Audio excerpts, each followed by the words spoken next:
नमस्कार। आज का हमारा विषय है कक्षा 12वीं की पुस्तक आरोह के काव्यखंड में संकलित हरिवंश राय बच्चन द्वारा रचित उनकी दूसरी कविता दिन जल्दी जल्दी ढलता है। दिन जल्दी जल्दी ढलता है कविता हरिवंश राय बच्चन के गीत एक गीत से संकलित है। उनका यह गीत उनके काव्य संग्रह निशा निमंत्रण में संकलित है और जो हरिवंश राय बच्चन है उनकी पहली पत्नी श्यामा, जिनका कि अकाल निधन हो गया था, जिसके कारण कवि का जो जीवन है वो उदासी से भरा रहता था और एक लंबे समय तक दुखों में डूबे रहने के बाद कवि पुनः कविता लिखने की ओर प्रवृत्त होता है और पत्नी बिछों का दर्द अपनी कविताओं में उड़ेल देता है। ये एक गीत कविता जो है ये इनकी निशा निमंत्रण संग्रह में है और निशा का मतलब है रात्रि, जो कि अंधकार से भरी हुई होती है। कहीं ना कहीं निशा शब्द उनकी पत्नी श्यामा का ही अर्थव्यंजक है। अब इस कविता में कवि ने एक जीवन यात्री का वर्णन करते हुए कहा है। वैसे तो कवि यहाँ एक पथिक की यात्रा को प्रस्तुत करता है, परंतु वास्तव में यहाँ पर जीवन रूपी यात्रा का प्रतीकात्मक लेकर कवि ने अपनी बात कही है। आइए कविता पढ़ते हैं। हो जाए ना पथ में रात कहीं, मंजिल भी तो है दूर नहीं। यह सोच थका दिन का पंथी भी जल्दी जल्दी चलता है, दिन जल्दी जल्दी ढलता है। प्रस्तुत पंक्तियों में कवि उस स्थिति का वर्णन करता है जिसमें पथिक दिन छिपने से पहले अपनी मंजिल पर पहुंच जाना चाहता है, रात होने से पहले वो अपनी मंजिल को पाना चाहता है।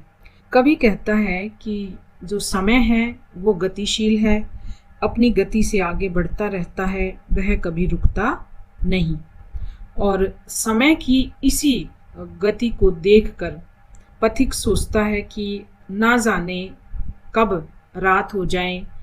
यहाँ पर रात जो है वो कठिनाइयों का प्रतीक है कि कवि सोचता है कि कठिनाइयों के घिरने से पहले मैं अपनी मंजिल पर पहुँच जाऊं, क्योंकि मंजिल दूर नहीं है और जैसे जैसे मंजिल नज़दीक आती है तो पथिक के रास्ते की जो कठिनाइयाँ हैं वो बढ़ने लगती हैं। तो उन्हीं कठिनाइयों से बचने के लिए जो पथिक है वो अपनी मंजिल की ओर जल्दी जल्दी कदम बढ़ाने लग जाता है।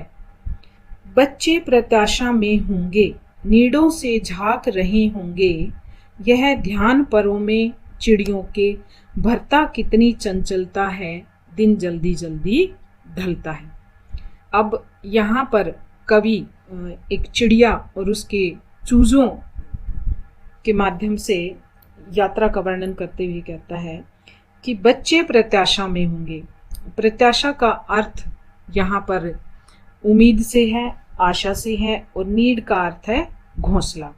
अब यहाँ पर जो चिड़िया है जो कि अपने बच्चों के लिए चुग्गा पानी ढूंढने के लिए प्रातःकाल उड़ जाती है और जैसे ही सायंकाल होती है तो उसके चूजे घोंसलों से बाहर झांकना शुरू कर देते हैं और इस उम्मीद से वो बाहर झांकते हैं कि अब उनकी माँ यानी जो चिड़िया है वो वापस आएगी। यह ध्यान परों में चिड़ियों के भरता कितनी चंचलता है और अपने बच्चों की इसी व्यग्रता और इसी कारण से कि उसके बच्चे यानी उसके चूजे, चिड़िया के चूजे घर पर उसका इंतजार कर रहे होंगे, इसी कारण को लेकर चिड़िया के पंखों में तीव्रता आ जाती है।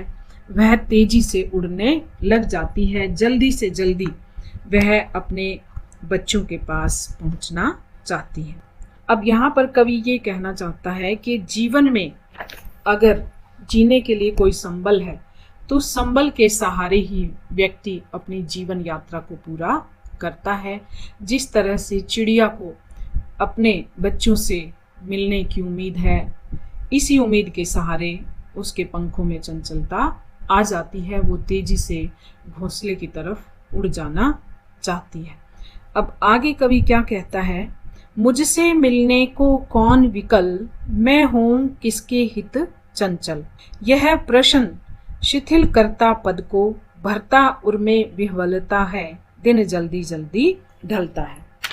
अब यहाँ विकल का अर्थ है बेचैन, और शिथिल का मतलब है निष्क्रियता, विह्वलता व्याकुलता। अब यहाँ पर जैसा कि मैंने पहले बताया कि अगर हमारा कोई प्रिय है या कोई हमारा संबल है, उसी के सहारे हम अपनी जीवन यात्रा को पूरा करते हैं।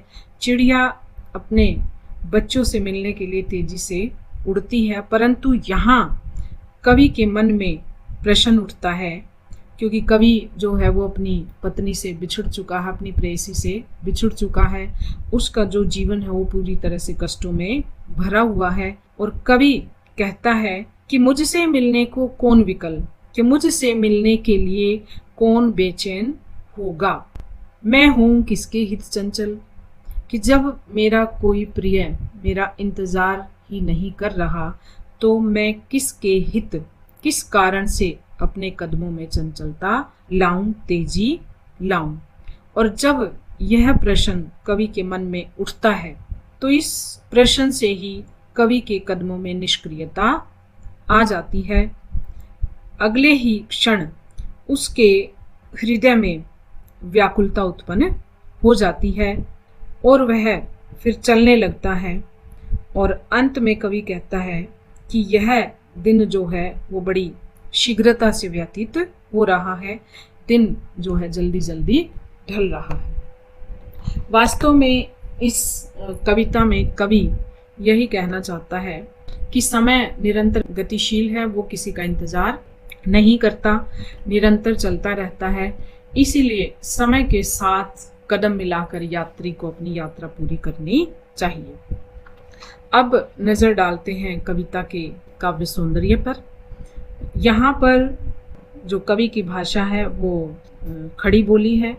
खड़ी बोली के साथ साथ संस्कृत निष्ठ शब्दों का भी प्रयोग कवि ने किया है। मुक्तक शैली है और संगीतात्मकता तथा गीयात्मकता का गुण इसमें विद्यमान है।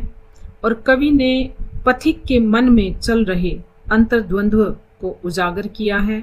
पद मैत्री, अनुप्रास अलंकार, पुनरुक्ति अलंकार आदि का स्वाभाविक प्रयोग हुआ है। शांत रस है और प्रसाद गुण देखने को मिलता है, और साथ ही साथ इसमें वात्सल्य रस का भी परिपाक है। चिड़िया का अपने बच्चों से मिलने के लिए व्याकुल होना और बच्चों का घोंसलों से बाहर झांकना एक बिंब की प्रतीति कराता है। साथ ही वात्सल्य गुण भी इसमें दिखाई देता है। धन्यवाद।